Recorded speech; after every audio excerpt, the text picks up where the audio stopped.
Panic on the Streets of Perivale by Andrew Wixon, published on the 25th of the 8th, 02.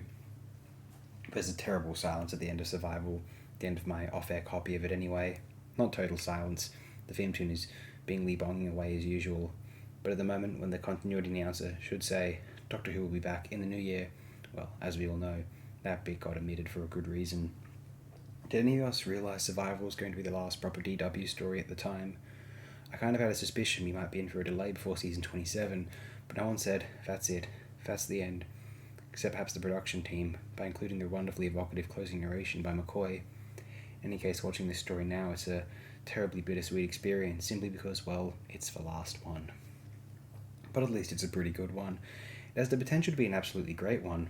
The first part is as fine an example of urban gothic as the series ever produced, the script, direction, and music creating an eerily oppressive atmosphere for the streets and commons of Perivale.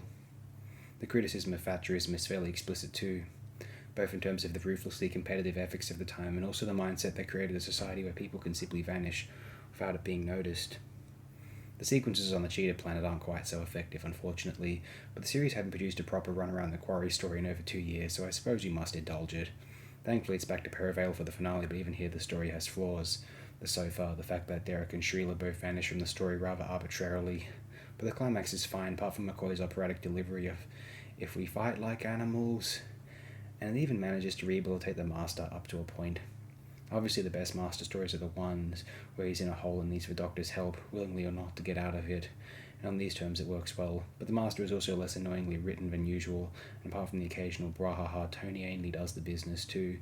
It's certainly his best performance in season 18. This is probably because of the show being interested in theme and metaphor, rather than the crunching literalism of the Saywood years.